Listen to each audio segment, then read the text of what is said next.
Hi, my name's Keith Cooper from Lite Images. In this short video I'm going to show printing using the Epson ET-8550. I'm going to be using some roll paper, so I'm printing a panoramic image, and I'm going to print it in black and white. Now the paper is a fine art paper. This particular one from FotoSpeed is HWS Lite. It's available in 13-inch width, so it'll fit this, by 15 metre rolls. Now there are quite a lot of other papers, but there's a relatively small range compared to other papers what you can get in 13-inch. But this one is HWS Lite, and I happen to know through testing it is very similar, slightly thinner perhaps, than the Epson hot press bright paper. Now I know from testing that that works fine for black and white printing, for colour printing with the 8550 here. So I'm going to do a black and white print on this largest sheet of paper.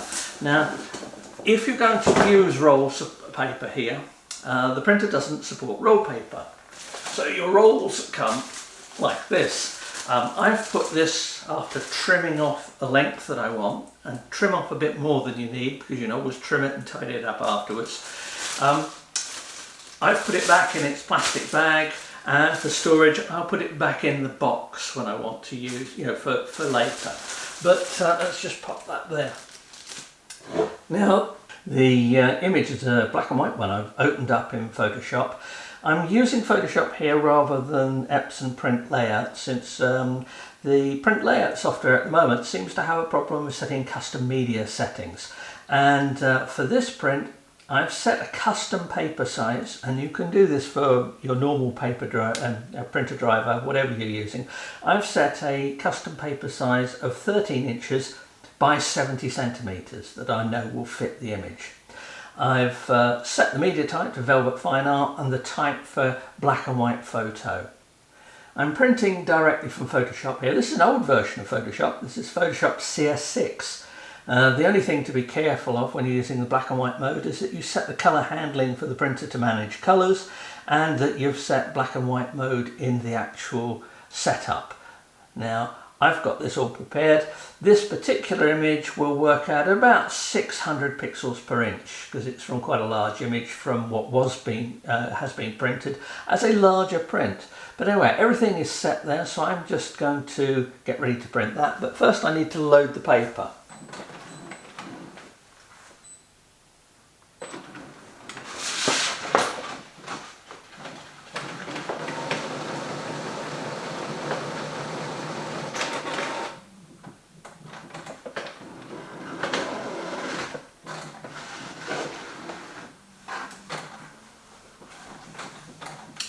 And there we are with a bit of effort. As I said, straighten out the paper first. Make sure that leading edge is sharp and clear, because otherwise you will get misfeeds. Now, not shown in the video here is a couple of attempts where nothing happened. There was no load. I just needed to make sure the front edge of that paper was flat and that there was no curl on it. Fortunately, with stiff paper like that, that's not too difficult to do. But I can hear it printing now, so we just now have to wait for the print to come out.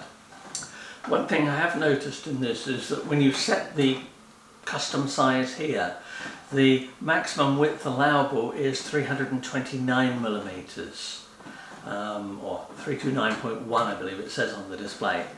If you set a larger size in your custom media sizes on the computer, then depending on the software, nothing may happen.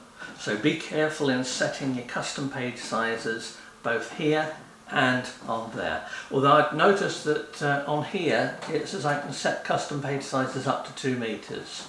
The driver itself, when I try setting them, doesn't allow me to go beyond 1.2 meters. It's probably different on a PC, but I'm not going to be printing that many 2 meter long prints on a printer like this. I'm regularly going to be printing long panoramic images.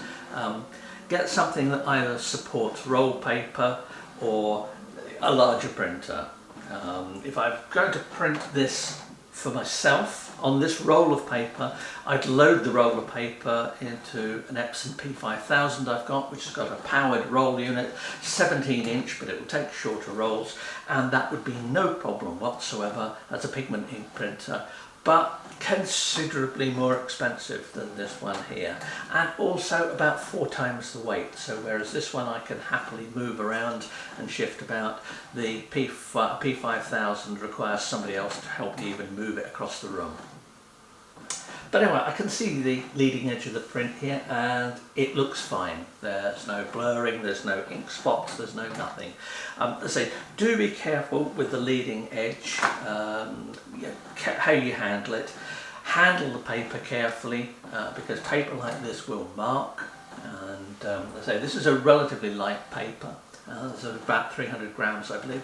So you can normally get heavier paper, but it's the stiffness of the papers that can cause some issues at the back here. Certainly with sheet feeding, I was loading this morning sheets of thicker card than this, and I put 2, 3, 4 sheets in, and they fed perfectly well. So it really is just that curl. But you'll get that with roll paper, but then again you get the length.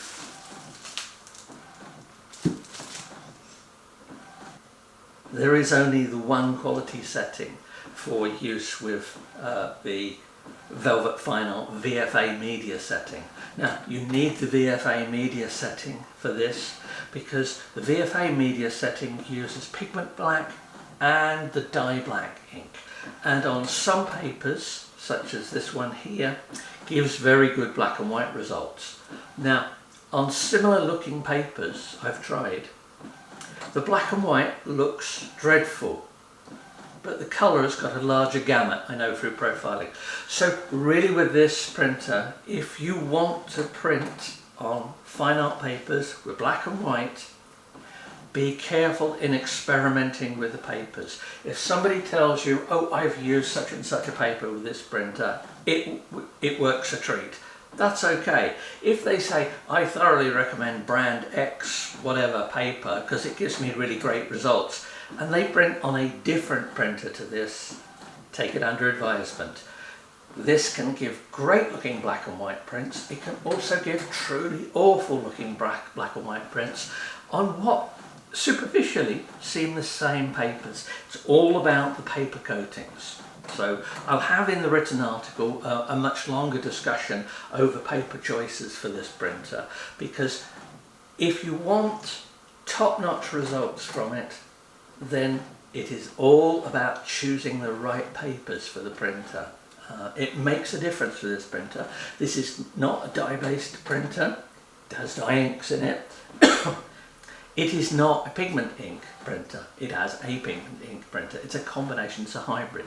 That means you need to take a bit of care in actually how you're going to prepare stuff and what sort of results you can expect.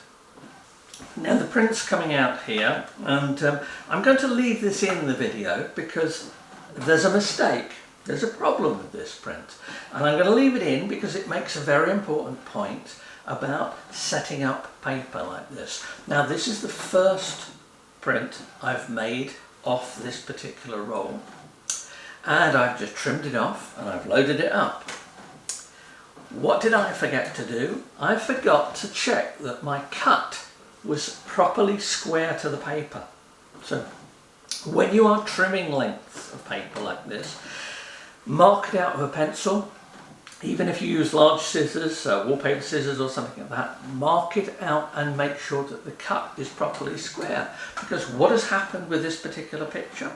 The leading edge was not quite square, only a little bit off, and in loading it up, the paper has gone through the printer skewed. Now, that's not a problem if I'm going to mat the image. It'll fit behind a mat. But if I was going to display this image just as it is, then it wouldn't look very good, because we're very good at spotting things that are slightly off true. And this is decidedly, there's only a few millimeters difference between one end and the next. That means Be very careful about feeding paper, but I say more than anything, make sure that leading edge is straight, because it's that leading edge not being straight which has put paper on the skew. But anyway, I will not run another one off because I've got several larger copies of this, and there's a limit to how much paper I want to run through in doing these things. But I will use this version in video to show you what happens when you get things wrong. And hopefully it saves somebody else the trouble of getting it wrong as well. Anyway, here's the print. Long trailing edge on it because I've cut the paper slightly longer than needed because I knew it was going to trim. But if I look at the image, it's ever so slightly on the skew. Now, that means that's a scrap image. Fortunately, I get lots of paper to test, I get lots of ink to test, so hopefully me making this slight mistake, picture looks great, but hopefully that will help somebody else when you're practicing with running sheets of roll paper through this printer. Anyway, I hope that's of interest. I'll cover more about this in the written review of the printer when I've finished that, and I have details about black and white performance, why some papers work better than others, and how to get the best results. But apart from the slight skew, I think that one works very well.